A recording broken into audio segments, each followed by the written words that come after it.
Sveiki, draugai, radio laidai Vienus vartus ir vėl su jumis. Šios dienos svečias FK Sūduvos saugas Audrius Brokas. Sveikas, Audriau, dar kartą. Sveiki. Šiandien laidoje mes pakalbėsime apie Audriaus vaikystę, atstovavimą Sūduvai, bei žinoma laidos pabaigoje patikrinsime Audriaus futbolo žinias Žilų plaukų žaidime. Visų pirma, Audriau, atsakyk, kokia šiuo metu yra tavo sveikata, nes pastaruoju metu sveikata nekokia. Na, dabar tikrai nėra bloga labai.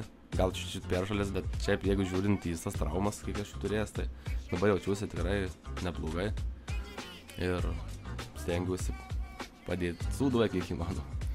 Primink, kokią buvai gavęs būtent su pečiu susijusią traumą praėjusiam sezone, taip? Taip, praeitam sezone lūžo treniruotėje kairys raktikaulis, turėjau operaciją. Po pirmos operacijos nelabai ten gyjo man, vis tiek skaudėjo. Priekė antros operacijos, tai ta reabilitacija taip užsitęsė ir pradėjau judėti tik tai gruodį, galima sakyti, po 7 mėnesių gal. Tai va. Ir po to, kai atsigavai, patyrė kitą traumą. Atsigavau, pasiruošimą praėjau su komanda, viskas tvarkingai. Ir po kokių gal 8-9 varžybų žaidžiau su dublerinė komanda antrojo lygoje ir plyšo čiurnos raiščiai. Tai va. Manai, kad truputį nesėkmės lydi tave, nes kad taip turbūt paaiškinti čia jau neina. Nu, galbūt ir taip. Tai šiuo metu manai, kad fiziniai formai yra optimali, ar dar trūksta tos vadinamosios praktikos, kad jie būtum 100% pasiruošęs? Nu, 100% pasiruošęs, tai žinot, aišku, reikia praktikos, tai prasme žaidybinio laiko ir panašiai. Treniruotėse aš galvoju, kad galima tik tai išlaikyti tą formą, ką tu pasiekei varžybos. Dabar trumpai sugrįžkime atgal ir primink klausytojams, tu užaugė Marijampolėje ir Vilkaviškyje, kur tavo vaikystė prabėgo. Mano vaikystė prabėgo Vilkaviškyje, iš tikrųjų. Pradėjau žaisti futbolą ten, paskui mane pastebėjo Antanas Vingelys, treneris iš Marijampolės, pakvietė žaisti čia, tai iš Marijampolę lankausi skaityti futbolą žaisti nuo 9 gal metų, jeigu gerai prisimenu. O tuo metu į mokyklą Vilkaviškyje ir į Marijampolę persikėlei? Aš mokyklą lankiau Vilkaviškyje, iki 11 klasių baigiau Vilkaviškyje, aukštos vidurinę mokyklą.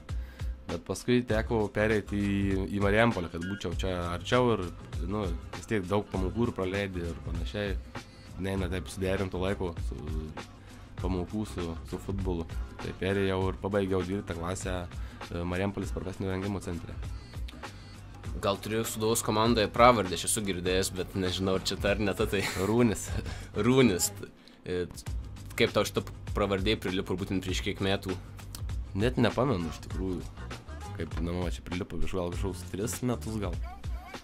Ką žinau, kodėl mane tai praminė, komandos draugai neįsivaizduoju. Gal yra pravardės savininkas, kas būtent pirmasis praminė, gal atsimeni?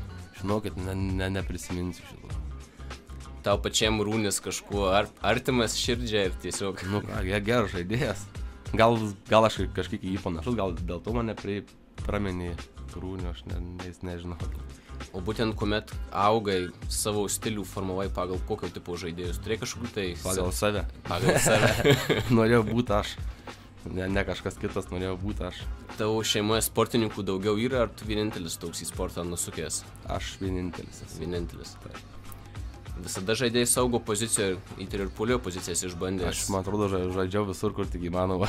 Vartininkų tekė pabūti ir... Vartininkų irgi tekė pabūti, bet labai aišku, jau kai jaunas buvau, salėje gal labiau vartininkų būdavau, kad pasijungdavau. Bet šiaip visada buvau puolėjas, buvau ir saugas iš tikrųjų, kai buvau jaunas, bet dabar įsitvirtinau saugų poziciją krašto. Turi prieturo ritualų prieš varžybas, nes dažnai sportininkai turi kažkokių tai... Tikrai neturiu. Tai nei vienu prietaru. Žinau, kad visi ten nesikerpa nagų, nesikerpa ir panašiai nesiskota. Tiesiog prietarais netikiu šitais dalykais. Kiek tau buvo metų, kai debiutavai A lygoje? Turbūt, kad 18. O gal 17, neprisiminsiu. Pakankamai jaunas buvai dar žaidėjas, tas pirmas įspūdis, koks buvo A lygos. Kažką atsiminė didelių įspūdžių? Atsimenu, kad debiutavau, man atrodo, prieš prieš Žalgirį, jeigu nepameluosiu, žaidžiau kokias 5 minutės. Nu tai va tiek. Atsimenu, kad varžybos pasibaigė, man atrodo, 1-1. Taip pat, jeigu neklystu, buvo kažkiek tai laiko skolintas į Lenkijos klubą Suvalkų Vigrį. Kaip šią patirtį vertini, kiek tenais laiko praleidai? Aš ten praleidau pusę metų, žaidybinio laiko gavau tikrai daug. Beje, tas varžybų žaidžiau startų sudėtį. Gal sekėsi ir tikrai neblogai kaip man, kaip žaidėjui, bet komandai nesisekė labai. O ten labai prastų varžybų buvo mum ir daug pralaimėjom, bet likom ten žemiau negu vidurys, aišku, bet tą vertinu teigiamai. Ta komanda tuo metu žaidė antroje Lenkijos lygoje, taip?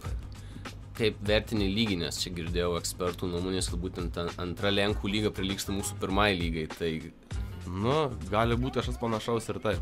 Aikščių, pavyzdžiui, atžvilgių tai yra aikštyna, tai ten super Lenkijoje, viskas labai gerai prižiūrima ir panašiai labai geros aikštės, naujos aikštės. Tai vat, kai atvažiavau tik tai į Suvalkus, tai kaip tik pastatė naują stadioną Suvalkuose su šildoma žaule, kaip sakant. Tai jo. Žiūrovų daug susirinkdavo į varžybas ar panašiai kaip A lygoje? Panašiai kaip pas mus turbūt, Marijampolė, tiek susirinkdavau. Ir gal dabar turi įsimintiniausią savo momentą, būtent su Sūduvos marškinėliais, kuris to būtent momentas labiausiai įstrigęs, nežinau, gal debiutas A lygoje ir koks kitas momentas, įvartis koks nors? Gal turbūt išskirčiau įvartį į Šiaulių vartus pernai metais, jeigu neklystu jau. Turbūt tas gražiausias mano buvo. Nes gražiausias įvartis, taip? Ja. Atėjo laikas trumpai pertraukai, bet toli nepabėgti, nes po pertraukos kalbėsime apie Audriaus pomėgius už aikštės ribų.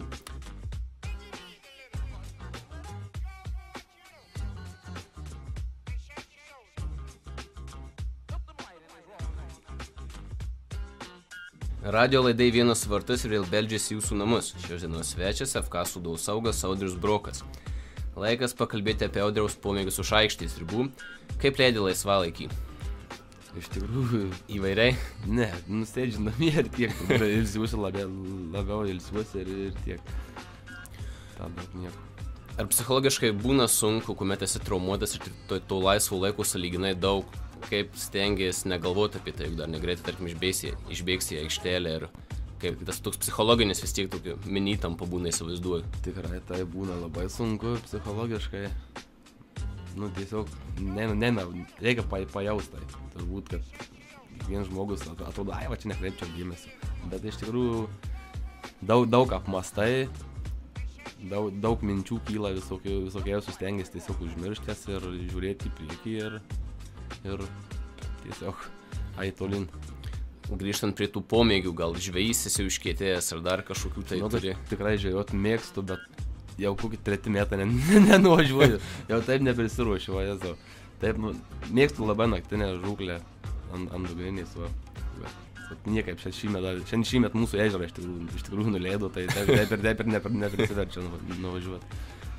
Susidariau įspūdį, kad esi didelis full capų mėgėjas, būtent tas tokios kepurės lygio snapu, tai čia gal kolekcionuojas ar... Nu, aš jų turiu iš tikrųjų gal ir apie kokią 10 gal, bet pradėjau iš tikrųjų nuo tos kepurės, aš taip galvoju, kad plikt. Pradėjau plaukai retėtai, aš dabar jau prisibijau šiek tiek, gal tik tai deduosi kokiais nors ten išskirtiniais. Tai esi labiau prijaučiantis hip-hopo kultūrą, ar čia tiesiog sutapimas? Taip, man tokia kultūra prieinama. Tai gal turi mėgstamiausių atlikėjų, būtent kurių klausaisi dažniausiai? Ne, man iš tikrųjų visi hip-hopo atlikėjai yra, man jie patinka tiesiog ir iš jų klausausi. Ir lietuviškas repas, ir usnitiškas repas. Tai kažkokio tai atlikėjo negalėtum šiuo metu išskirti? Ne, visi man patinka. Turi namuose augintinių? Ne. Vienas gyvenu su mama ir viskas. O dabar atėjo laikas žaidimui Žilas plaukas. Nežinau, aš susipažinęs su taisyklėm, bet priminsim. Visų pirma, trumpai apžvelgsime turnyrinę lentelę. Pirmąją vietą dalinasi net 3 dalyviai, tai yra Valentinas Baranovskis, Povlas Kiselevskis bei Ernestas Velinis. Šie dalyviai surinko 5 taškus iš tiek pat galimų. Taisyklės šio žaidimo yra paprastos. Tu išgirsi 2 gerai žinomus futbolų žaidėjus, arba žmonės jau šį kartą ir turėsi atsakyti, kuris iš jų yra senesnis. Viskas aišku? Laikas neribotas ir važiuojam. Jose Mourinhos ar Aleksandras Veselinovičius? 2 treneriai. Veselinovičius. Mario Mandžukičius ar Ivanas Rakitičius? Rakitičius. Šitas sudėtingas bus. Audrius Brokas ar Edenas Hazardas? O, dieve. Tai aš turbūt. Oliveris Kanas ar Zinedinas Zidanas? Kanas. Karolis Laukžemis ar Paulas Pogba? Pogba.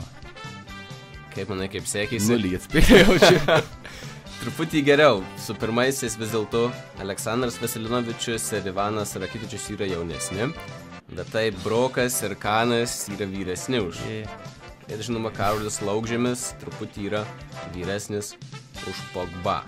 Neblogas rezultatas, Audrimu Ramonu esat vienas šalia kito. Tai Audriai. Taip.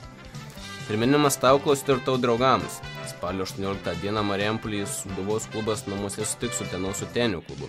Kviečiame visus į Arių futbolo stadioną palaikyti savo miesto komandos. Audriau, dabar puikiai proga pakviesti sirgalius į stadioną, kurį šiemet puikiai mus palaiko, bet sirgalių niekada nebūna per daug.